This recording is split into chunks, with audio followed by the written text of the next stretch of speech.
ನಿದ್ದೆ ಮಾಡುವಾಗ ಕಾಣುವ ಕನಸುಗಳು ನಿಜವಾದ ಕನಸುಗಳಲ್ಲ, ಬದಲಾಗಿ ನಿಮ್ಮನ್ನು ನಿದ್ದೆ ಮಾಡಲು ಬಿಡದ ಕನಸುಗಳೇ ನಿಜವಾದ ಕನಸುಗಳು. ನಮಸ್ಕಾರ. ಪುಸ್ತಕಧಾರೆ ವಾಹಿನಿಗೆ ನಿಮ್ಮೆಲ್ಲರಿಗೂ ಪ್ರೀತಿಯ ಹಾಗೂ ಆತ್ಮೀಯ ಸ್ವಾಗತ. ಇಂದು ನಾವು ನಿಮ್ಮನ್ನು ಗೆಲುವಿನ ದಾರಿಗೆ ಕರೆದೊಯ್ಯುವ ಅದ್ಭುತ ಪ್ರಪಂಚಕ್ಕೆ ಹೆಜ್ಜೆ ಹಾಕಲಿದ್ದೇವೆ. ಈ ದಿನ ನಾವು ಚರ್ಚಿಸಲಿರುವುದು ಕೇವಲ ಒಂದು ಸಾಮಾನ್ಯ ವಿಚಾರವಲ್ಲ. ಇದು ನಿಮ್ಮ ಗುರಿಗಳು, ನಿಮ್ಮ ಕಠಿಣ ಪರಿಶ್ರಮ ಮತ್ತು ನಿಮ್ಮ ಯಶಸ್ಸಿನ ಸ್ಪಷ್ಟ ನಕ್ಷೆಯಾಗಿದೆ. ನೀವು ಕಲಿಯುತ್ತಿರುವ ವಿದ್ಯಾರ್ಥಿಯಾಗಿರಬಹುದು, ದಿನನಿತ್ಯ ದುಡಿಯುವ ಉದ್ಯೋಗಿಯಾಗಿರಬಹುದು, ಅಥವಾ ನಿಮ್ಮ ವ್ಯಾಪಾರವನ್ನು ಹೊಸ ಎತ್ತರಕ್ಕೆ ಕೊಂಡೊಯ್ಯುವ ಕನಸು ಕಾಣುತ್ತಿರುವವರಾಗಿರಬಹುದು. ಈ ಮಾತುಗಳು ನಿಮ್ಮೆಲ್ಲರಿಗೂ ದಾರಿದೀಪವಾಗಲಿವೆ. ಯಶಸ್ಸು ಎನ್ನುವುದು ಯಾವುದೇ ಜಾದು ಅಲ್ಲ, ಅದು ಒಮ್ಮೆಗೆ ಆಗುವ ಪವಾಡವೂ ಅಲ್ಲ. ಅದೊಂದು ನಿರಂತರ ಪ್ರಕ್ರಿಯೆ ಮತ್ತು ಅಭ್ಯಾಸ. ಅತ್ಯಂತ ವೇಗವಾಗಿ ಓಡುವವನು ಗೆಲ್ಲುವವನಲ್ಲ, ಬದಲಾಗಿ ಎಂದಿಗೂ ಸೋಲೊಪ್ಪಿಕೊಳ್ಳದವನು ನಿಜವಾದ ವಿಜೇತ ಎನ್ನುತ್ತಾರೆ ಲೇಖಕರು. ನಾವು ಪ್ರತಿದಿನ ನಮ್ಮ ಜೀವನದಲ್ಲಿ ಅಳವಡಿಸಿಕೊಳ್ಳಬೇಕಾದ 8 ಪ್ರಮುಖ ಸೂತ್ರಗಳನ್ನು ಇಂದು ನಾವು ವಿವರವಾಗಿ ತಿಳಿಯಲಿದ್ದೇವೆ. ಬನ್ನಿ ನಿಮ್ಮೆಲ್ಲರ ಗಮನವನ್ನು ಇಲ್ಲಿ ಕೇಂದ್ರೀಕರಿಸಿ ಈ ಅದ್ಭುತ ಪಯಣವನ್ನು ಶುರು ಮಾಡೋಣ. ಮೊದಲನೆಯ ಸೂತ್ರ, ಸಕಾರಾತ್ಮಕ ಮನೋಭಾವವನ್ನು ಬೆಳೆಸಿಕೊಳ್ಳುವುದು. ನೀವು ಜೀವನದಲ್ಲಿ ಗೆಲ್ಲಬೇಕಾದರೆ ಮೊದಲು ನಿಮ್ಮ ಆಲೋಚನೆಯನ್ನು ಸಂಪೂರ್ಣವಾಗಿ ಸಕಾರಾತ್ಮಕವಾಗಿ ರೂಪಿಸಿಕೊಳ್ಳಬೇಕು. ಪ್ರತಿ ಕಷ್ಟದಲ್ಲೂ ಒಂದು ಅವಕಾಶವನ್ನು ನೋಡುವುದು, ಪ್ರತಿ ವೈಫಲ್ಯದಿಂದಲೂ ಪಾಠ ಕಲಿಯುವುದು ಮತ್ತು ಯಾವಾಗಲೂ ಭರವಸೆಯನ್ನು ಉಳಿಸಿಕೊಳ್ಳುವುದೇ ನಿಜವಾದ ಸಕಾರಾತ್ಮಕತೆ. ಉದಾಹರಣೆಗೆ, ನಿಮ್ಮ ಯಾವುದಾದರೂ ಪ್ರಮುಖ ಪರೀಕ್ಷೆ ಸರಿಯಾಗಿ ಆಗಿಲ್ಲವೆಂದಿಟ್ಟುಕೊಳ್ಳಿ. ನಕಾರಾತ್ಮಕ ಮನೋಭಾವದ ವ್ಯಕ್ತಿ, ನಾನು ಸೋತು ಹೋದೆ, ಈಗೇನು ಮಾಡುವುದು, ನನ್ನ ಕೈಯಲ್ಲಿ ಏನೂ ಆಗುವುದಿಲ್ಲ ಎಂದು ಚಿಂತಿಸುತ್ತಾನೆ. ಆದರೆ ಸಕಾರಾತ್ಮಕವಾಗಿ ಯೋಚಿಸುವವನು, ಈ ಬಾರಿ ನನ್ನಿಂದ ತಪ್ಪಾಗಿದೆ, ಮುಂದಿನ ಬಾರಿ ಇನ್ನಷ್ಟು ಕಷ್ಟಪಟ್ಟು ಓದುತ್ತೇನೆ ಮತ್ತು ಖಂಡಿತ ಗೆಲ್ಲುತ್ತೇನೆ ಎಂದು ಹೇಳಿಕೊಳ್ಳುತ್ತಾನೆ. ಈ ಆಲೋಚನೆಯೇ ನಿಮಗೆ ಸೋಲೊಪ್ಪಿಕೊಳ್ಳದಿರಲು ಪ್ರೇರಣೆ ನೀಡುತ್ತದೆ. ನೀವು ಉದ್ಯೋಗ ಹುಡುಕುತ್ತಿದ್ದು ಪದೇ ಪದೇ ನಿರಾಕರಣೆ ಎದುರಿಸುತ್ತಿದ್ದರೆ, ಬಹುಶಃ ಆ ಕೆಲಸ ನನಗಾಗಿ ಅಲ್ಲ, ಮುಂದಿನ ಬಾರಿ ಇನ್ನೂ ಉತ್ತಮ ಅವಕಾಶ ಸಿಗುತ್ತದೆ ಎಂದು ಯೋಚಿಸುವುದು ಸಕಾರಾತ್ಮಕತೆ. ಒಳ್ಳೆಯ ಜನರೊಂದಿಗೆ ಬೆರೆಯಿರಿ. ಯಾವಾಗಲೂ ನಿಮ್ಮನ್ನು ಪ್ರೋತ್ಸಾಹಿಸುವ ಸ್ನೇಹಿತರು ಮತ್ತು ಕುಟುಂಬವನ್ನು ಆಯ್ಕೆ ಮಾಡಿ. ಮುಂಜಾನೆ ಎದ್ದ ಕೂಡಲೇ ಇಂದಿನ ದಿನ ಅದ್ಭುತವಾಗಿರುತ್ತದೆ, ಅಥವಾ ಇಂದು ನಾನು ಹೊಸದನ್ನು ಕಲಿಯುತ್ತೇನೆ ಎಂದು ನಿಮಗೆ ನೀವೇ ಹೇಳಿಕೊಳ್ಳಿ. ವೈದ್ಯರಾಗುವ ಕನಸು ಹೊತ್ತ ವಿದ್ಯಾರ್ಥಿಯೊಬ್ಬ ತನ್ನ ಮೊದಲ ಪ್ರವೇಶ ಪರೀಕ್ಷೆಯಲ್ಲಿ ವಿಫಲನಾದರೂ ತನ್ನ ದೌರ್ಬಲ್ಯಗಳನ್ನು ಅರಿತು ಮತ್ತೆ ಕಠಿಣ ಪರಿಶ್ರಮ ಪಟ್ಟರೆ ಕೊನೆಯಲ್ಲಿ ಖಂಡಿತ ಗೆಲುವು ಸಾಧಿಸುತ್ತಾನೆ. ಸಕಾರಾತ್ಮಕ ಆಲೋಚನೆ ನಿಮ್ಮ ವಿಶ್ವಾಸವನ್ನು ಹೆಚ್ಚಿಸುತ್ತದೆ ಮತ್ತು ನಿಮ್ಮ ಸುತ್ತಮುತ್ತಲಿನ ಜನರನ್ನು ಪ್ರೇರೇಪಿಸುತ್ತದೆ. ಎರಡನೆಯ ಸೂತ್ರ, ಸ್ಪಷ್ಟವಾದ ಗುರಿಗಳನ್ನು ನಿಗದಿಪಡಿಸುವುದು. ನೀವು ಎಲ್ಲಿಗೆ ಹೋಗಬೇಕೆಂಬುದು ನಿಮಗೆ ಮೊದಲು ತಿಳಿದಿರಬೇಕು. ಗುರಿ ಇಲ್ಲದ ಜೀವನವು ದಿಕ್ಕಿಲ್ಲದ ದೋಣಿಯಂತಿದ್ದು, ಗಾಳಿ ಬೀಸಿದ ಕಡೆಗೆಲ್ಲ ಕೊಚ್ಚಿಕೊಂಡು ಹೋಗಬಹುದು. ಸ್ಪಷ್ಟ ಗುರಿ ಎಂದರೆ ನೀವು ಶ್ರಮಿಸಬಹುದಾದ ಮತ್ತು ನಿರ್ದಿಷ್ಟ ಕಾಲಮಿತಿಯೊಳಗೆ ಸಾಧಿಸಬಹುದಾದ ಒಂದು ಸ್ಪಷ್ಟ ಕನಸು. ಗುರಿಗಳಿಲ್ಲದೆ ನೀವು ಕೇವಲ ದಿನಗಳನ್ನು ಕಳೆಯುತ್ತೀರಿ, ಆದರೆ ಗುರಿ ಇದ್ದರೆ ನೀವು ಪ್ರತಿದಿನವನ್ನು ಸಾರ್ಥಕಗೊಳಿಸುತ್ತೀರಿ. ನಿಮ್ಮ ಗುರಿಗಳು ನಿರ್ದಿಷ್ಟವಾದ, ಅಳೆಯಬಹುದಾದ, ಸಾಧಿಸಬಹುದಾದ, ಪ್ರಸ್ತುತವಾದ ಮತ್ತು ಸಮಯದ ಮಿತಿಯನ್ನು ಹೊಂದಿರುವ ಗುರಿಗಳಾಗಿರಬೇಕು. ಉದಾಹರಣೆಗೆ, ಮುಂದಿನ 6 ತಿಂಗಳಲ್ಲಿ 10 ಕಿಲೋ ತೂಕ ಇಳಿಸಿಕೊಳ್ಳಬೇಕು ಎನ್ನುವುದು ಸ್ಪಷ್ಟ ಗುರಿ. ಆಗ ನೀವು ಪ್ರತಿದಿನ ವ್ಯಾಯಾಮ ಶಾಲೆಗೆ ಹೋಗಲು ಪ್ರೇರೇಪಿತರಾಗುತ್ತೀರಿ. ಪ್ರತಿ ತಿಂಗಳು 2 ಪುಸ್ತಕಗಳನ್ನು ಓದುತ್ತೇನೆ ಎನ್ನುವುದು ಅಳೆಯಬಹುದಾದ ಗುರಿ. 1 ವರ್ಷದಲ್ಲಿ ಹೊಸ ಉದ್ಯೋಗ ಪಡೆಯಬೇಕೆಂಬ ಗುರಿ ಇದ್ದರೆ, ಮೊದಲು ಸ್ವಯಂವರ ಸಿದ್ಧಪಡಿಸುವುದು, ಸಂದರ್ಶನಕ್ಕೆ ಕಲಿಯುವುದು ಮುಂತಾದ ಸಣ್ಣ ಹೆಜ್ಜೆಗಳನ್ನು ಇಡಬೇಕು.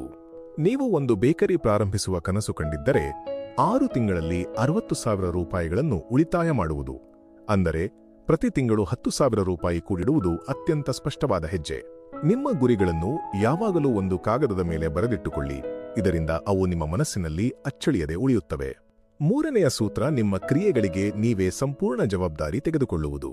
ಗೆಲ್ಲುವ ಜನರು ತಮ್ಮ ಜೀವನದ ಪ್ರತಿಯೊಂದು ವಿಷಯಕ್ಕೂ, ತಪ್ಪುಗಳಿಗೂ ಮತ್ತು ನಿರ್ಧಾರಗಳಿಗೂ ತಾವೇ ಜವಾಬ್ದಾರರಾಗುತ್ತಾರೆ.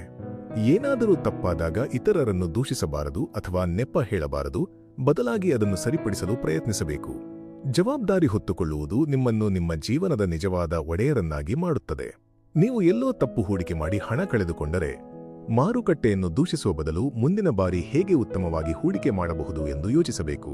ನೀವು ಒಂದು ಅಂಗಡಿ ನಡೆಸುತ್ತಿದ್ದು, ನಿಮ್ಮ ಕೆಲಸಗಾರನು ಗ್ರಾಹಕರಿಗೆ ತಪ್ಪಾದ ವಸ್ತುವನ್ನು ನೀಡಿದರೆ, ಆ ಕೆಲಸಗಾರನನ್ನು ದೂಷಿಸುವ ಬದಲು, ನಾನು ಬಹುಶಃ ಅವನಿಗೆ ಸರಿಯಾದ ತರಬೇತಿ ನೀಡಿಲ್ಲ ಎಂದು ಜವಾಬ್ದಾರಿ ವಹಿಸಿಕೊಳ್ಳಿ.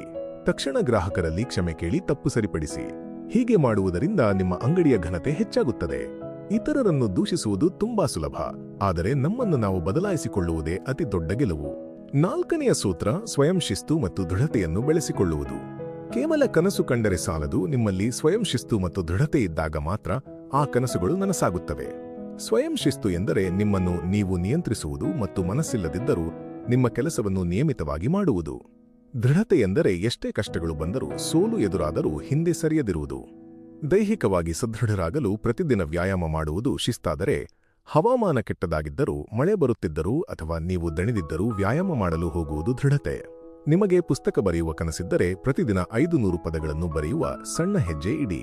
ಮುಂಜಾನೆ 6 ಗಂಟೆಗೆ ಎದ್ದು ಓದುವುದು ಅಥವಾ ರಾತ್ರಿ ಮಲಗುವ ಮುನ್ನ 10 ನಿಮಿಷ ನಾಳೆಯ ಯೋಜನೆ ಮಾಡುವುದನ್ನು ರೂಢಿಸಿಕೊಳ್ಳಿ. ನೀವು ನಿರಂತರವಾಗಿ 1 ವಾರ ಶಿಸ್ತು ಪಾಲಿಸಿದರೆ, ನಿಮಗಿಷ್ಟವಾದ ಆಹಾರವನ್ನು ಸೇವಿಸುವ ಮೂಲಕ ನಿಮಗೆ ನೀವೇ ಬಹುಮಾನ ನೀಡಿಕೊಳ್ಳಿ. ಪ್ರೇರಣೆ ಎನ್ನುವುದು ಬಂದು ಹೋಗುತ್ತದೆ, ಆದರೆ ಶಿಸ್ತು ಮಾತ್ರ ನಿಮ್ಮನ್ನು ಸದಾ ಕಾಯುತ್ತದೆ. 5ನೆಯ ಸೂತ್ರ, ಬಲವಾದ ನೈತಿಕತೆ ಮತ್ತು ಪ್ರಾಮಾಣಿಕತೆಯನ್ನು ರೂಢಿಸಿಕೊಳ್ಳುವುದು. ಸರಿಯಾದ ಮಾರ್ಗದಿಂದ ಸಿಗುವ ಗೆಲುವೇ ದೀರ್ಘಕಾಲ ಉಳಿಯುವ ನಿಜವಾದ ಗೆಲುವು. ಯಾರೂ ನಿಮ್ಮನ್ನು ನೋಡದಿದ್ದರೂ ಸರಿಯಾದ ಕೆಲಸ ಮಾಡುವುದೇ ನಿಜವಾದ ನೈತಿಕತೆ. ಕೊಟ್ಟ ಮಾತನ್ನು ಉಳಿಸಿಕೊಂಡು ಎಲ್ಲರೊಂದಿಗೂ ಗೌರವದಿಂದ ನಡೆದುಕೊಳ್ಳುವುದೇ ಪ್ರಾಮಾಣಿಕತೆ. ಕಚೇರಿಯಲ್ಲಿ ನಿಮ್ಮಿಂದ ಏನಾದರೂ ತಪ್ಪಾದರೆ ಅದನ್ನು ಮುಚ್ಚಿಡುವ ಬದಲು ಧೈರ್ಯದಿಂದ ಸತ್ಯ ಒಪ್ಪಿಕೊಂಡು ಅದನ್ನು ತಿದ್ದಿಕೊಳ್ಳಿ. ನೀವು ಅಂಗಡಿಯವರಾಗಿದ್ದು ಗ್ರಾಹಕರೊಬ್ಬರು 500 ರೂಪಾಯಿ ನೋಟನ್ನು ಮರೆತು ಹೋದರೆ ಅದನ್ನು ಅವರಿಗೆ ಮರಳಿಸುವುದು ನಿಮ್ಮ ಪ್ರಾಮಾಣಿಕತೆ ಮತ್ತು ನೈತಿಕತೆಯನ್ನು ತೋರಿಸುತ್ತದೆ. ಇದು ಕೇವಲ ಆ ಗ್ರಾಹಕರ ನಂಬಿಕೆಯನ್ನು ಮಾತ್ರವಲ್ಲ, ಸಮಾಜದಲ್ಲಿ ನಿಮ್ಮ ಮರ್ಯಾದೆಯನ್ನು ಅತ್ಯುನ್ನತ ಮಟ್ಟಕ್ಕೆ ಏರಿಸುತ್ತದೆ. ಅಡ್ಡದಾರಿ ಹಿಡಿದು ಪಡೆಯುವ ಯಶಸ್ಸು ತಾತ್ಕಾಲಿಕ, ಆದರೆ ನೈತಿಕತೆಯ ತಳಹದಿಯ ಮೇಲಿರುವ ಯಶಸ್ಸು ಶಾಶ್ವತ. 6ನೆಯ ಸೂತ್ರ, ನಿರಂತರ ಕಲಿಕೆ ಮತ್ತು ಬೆಳವಣಿಗೆ. ಗೆಲ್ಲುವವರು ಎಂದಿಗೂ ಕಲಿಯುವುದನ್ನು ನಿಲ್ಲಿಸುವುದಿಲ್ಲ. ಜೀವನವು ಒಂದು ಶಾಲೆ ಇದ್ದಂತೆ, ಇಲ್ಲಿ ಪ್ರತಿದಿನ ಹೊಸದನ್ನು ಕಲಿಯಲು ಸಾಕಷ್ಟು ಅವಕಾಶವಿರುತ್ತದೆ. ಜಗತ್ತು ಅತಿ ವೇಗವಾಗಿ ಬದಲಾಗುತ್ತಿದೆ. ನೀವು ಎಷ್ಟೇ ಯಶಸ್ವಿಯಾಗಿದ್ದರೂ ಹೊಸ ಕೌಶಲ್ಯಗಳನ್ನು ಕಲಿಯದಿದ್ದರೆ ನೀವು ಹಿಂದೆ ಬೀಳುತ್ತೀರಿ. ಪ್ರತಿ ತಿಂಗಳು ಕನಿಷ್ಠ ಒಂದು ಹೊಸ ಪುಸ್ತಕ ಓದಿ, ನಿಮಗಿಂತ ಹೆಚ್ಚು ತಿಳಿದಿರುವವರೊಂದಿಗೆ ಸಮಯ ಕಳೆಯಿರಿ. ಉದಾಹರಣೆಗೆ, ನೀವು ಶಿಕ್ಷಕರಾಗಿದ್ದು ಆನ್ಲೈನ್ ತರಗತಿಗಳನ್ನು ತೆಗೆದುಕೊಳ್ಳಬೇಕಾದರೆ ಜೂಮ್ ಅಥವಾ ಗೂಗಲ್ ಮೀಟ್ ಬಳಸಲು ಕಲಿಯಲೇಬೇಕು. ಕಲಿಯುವುದನ್ನು ನಿಲ್ಲಿಸಿದರೆ ನೀವು ಮೂಲೆಗುಂಪಾಗುತ್ತೀರಿ. ಆದರೆ ಹೊಸ ತಂತ್ರಜ್ಞಾನವನ್ನು ಉತ್ಸಾಹದಿಂದ ಕಲಿತರೆ ನಿಮ್ಮ ಮೌಲ್ಯವು ನೂರ್ಮಡಿಯಾಗುತ್ತದೆ. ಹೊಸ ವಿಚಾರಗಳನ್ನು ಕಲಿಯಲು ಯಾವಾಗಲೂ ಮುಕ್ತ ಮನಸ್ಸನ್ನು ಹೊಂದಿರಿ. 7ನೆಯ ಸೂತ್ರ, ಕಾರ್ಯಪ್ರವೃತ್ತರಾಗುವುದು ಮತ್ತು ಭಯವನ್ನು ಮೀರಿ ನಿಲ್ಲುವುದು. ಕೇವಲ ಯೋಜನೆಗಳನ್ನು ಮಾಡಿದರೆ ಸಾಲದು, ನೀವು ಕನಸುಗಳಿಗಾಗಿ ಕಾರ್ಯರೂಪಕ್ಕೆ ಇಳಿದಾಗ ಮಾತ್ರ ಅವು ನನಸಾಗುತ್ತವೆ. ವೈಫಲ್ಯದ ಭಯ, ನಿರಾಕರಣೆಯ ಭಯ ಅಥವಾ ಇತರರು ಏನು ಹೇಳುತ್ತಾರೆಂಬ ಭಯ ನಮ್ಮನ್ನು ಆಗಾಗ ತಡೆಯುತ್ತದೆ. ಆದರೆ ಗೆಲ್ಲುವವರು ಭಯವನ್ನು ಮೀರಿ ಸಣ್ಣ ಹೆಜ್ಜೆ ಇಡುತ್ತಾರೆ. ಸಾರ್ವಜನಿಕವಾಗಿ ಮಾತನಾಡಲು ನಿಮಗೆ ಭಯವಿದ್ದರೆ ಮೊದಲು ನಿಮ್ಮ ಆಪ್ತ ಸ್ನೇಹಿತರ ಮುಂದೆ ಮಾತನಾಡುವ ಅಭ್ಯಾಸ ಮಾಡಿ. ವೈಫಲ್ಯವು ನಮ್ಮೆಲ್ಲರಿಗೂ ಪಾಠ ಕಲಿಯುವ ಬಹುದೊಡ್ಡ ಅವಕಾಶವಾಗಿದೆ.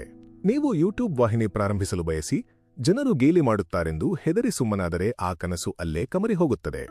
ಬದಲಾಗಿ ಧೈರ್ಯ ಮಾಡಿ ಒಂದು ಸರಳ ವಿಡಿಯೋ ಮಾಡಿ ಹಂಚಿಕೊಂಡರೆ ಕ್ರಮೇಣ ನಿಮ್ಮ ಭಯ ಕಡಿಮೆಯಾಗುತ್ತದೆ ಮತ್ತು ನೀವು ಯಶಸ್ಸಿನತ್ತ ಸಾಗುತ್ತೀರಿ. ಭಯದಿಂದ ಓಡಿ ಹೋಗಬೇಡಿ, ಅದರ ಕಣ್ಣಿಗೆ ಕಣ್ಣಿಟ್ಟು ಎದುರಿಸಿ. 8ನೆಯ ಸೂತ್ರ, ದೃಢವಾದ ಸಂಬಂಧಗಳನ್ನು ನಿರ್ಮಿಸುವುದು.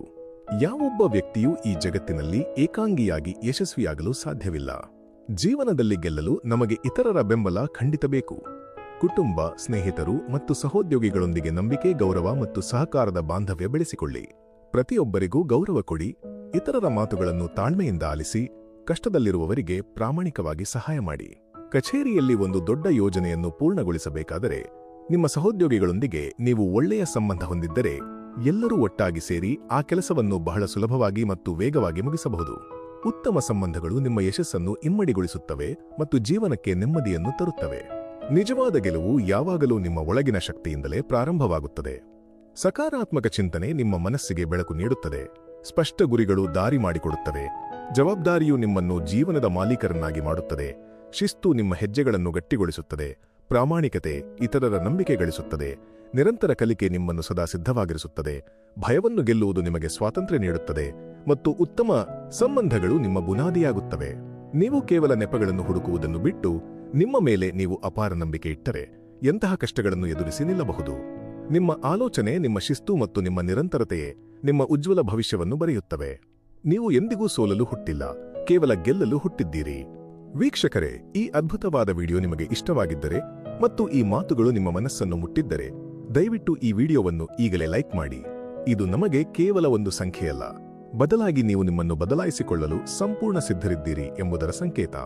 ಕಾಮೆಂಟ್ ವಿಭಾಗದಲ್ಲಿ ನಾನು ಖಂಡಿತ ಗೆಲ್ಲುತ್ತೇನೆ ಎಂದು ಬರೆಯುವ ಮೂಲಕ ನಿಮಗೆ ನೀವೇ ದೊಡ್ಡ ಭರವಸೆ ನೀಡಿ.